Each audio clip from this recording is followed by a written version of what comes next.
ہم اپنی خارجہ پالیسی خود بنائیں گے۔ فرانس اور امریکہ کے ساتھ تعلقات کو نئے سرے سے دیکھا، روس کے ساتھ قریبی تعلقات بنا لیے، افریقہ صرف افریقیوں کے لیے۔ یہ اعلانات ہیں افریقی ملک برکینا فاسو کے صدر ابراہیم تراورے کے، جنہوں نے اعلان کیا ہے کہ ملک کی سالمیت پر کوئی سمجھوتا نہیں کیا جائے گا۔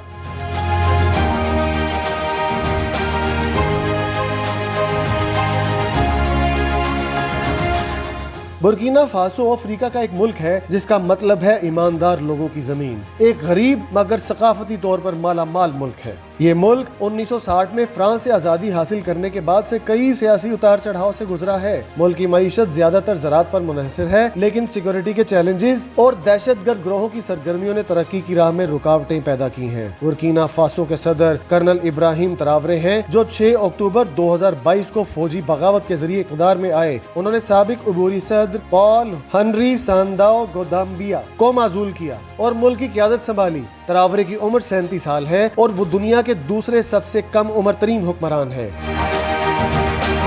ان کی قیادت میں برکینا فاسو نے فرانس کے ساتھ اپنے تعلقات میں کشیدگی پیدا کی اور روس کے ساتھ سیکیورٹی اور اقتصادی تعلقات کو فروغ دیا۔ انہوں نے 2024 میں 5 سالہ عبوری حکومت کے قیام کا اعلان کیا، جس کے تحت وہ 2029 تک صدر رہیں گے۔ تراورے کی حکومت نے امریکہ کے ساتھ اپنے تعلقات میں بھی تناؤ پیدا کیا ہے۔ تراورے کی قیادت میں برکینا فاسو نے اپنے داخلی مسائل جیسے دہشت گردی، غربت اور سیاسی عدم استحکام سے نمٹنے کے لیے مختلف اقدامات کیے ہیں۔ اگرچہ ان کی حکومت کو بین الاقوامی سطح پر تنقید کا سامنا ہے، لیکن ملک کے اندر ان کی مقبولیت میں اضافہ ہو رہا ہے۔ یہ صورتحال افریقی ممالک میں خود مختاری اور غیرت کی علامت کے طور پر دیکھی جا رہی ہے، جس سے مغرب بالکل خوش نہیں ہے۔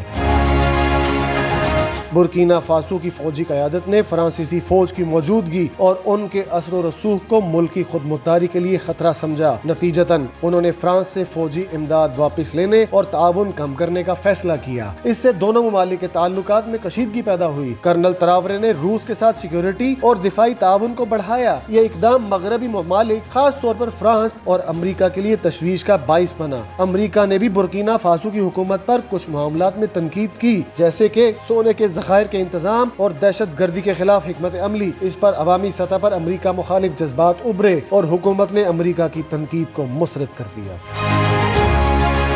کرنل تراورے اور ان کی حکومت نے اپنی خود مختاری کا دفاع کرتے ہوئے مغربی دنیا کے دباؤ کو مسترد کیا ہے۔ انہوں نے علاقائی اور عالمی سطح پر اپنے موقف کو مضبوط کیا اور نئے اتحادیوں کی تلاش کی۔ اگرچہ کرنل تراورے کی حکومت کو داخلی سطح پر مقبولیت حاصل ہو رہی ہے، مگر انہیں مستقبل میں کئی سنگین چیلنجز کا سامنا ہے۔ دہشت گردی کے خلاف مؤثر حکمت عملی کو جاری رکھنا، مغربی دنیا کے ساتھ تعلقات کو متوازن کرنا، ملک میں جمہوری عمل کو مضبوط بنانا، معیشت کی بہتری اور غربت میں کمی لانا۔ برکینا فاسو کے صدر ابراہیم تراورے کے اقدامات کو ترقی پذیر ممالک میں کافی سراہا جا رہا ہے۔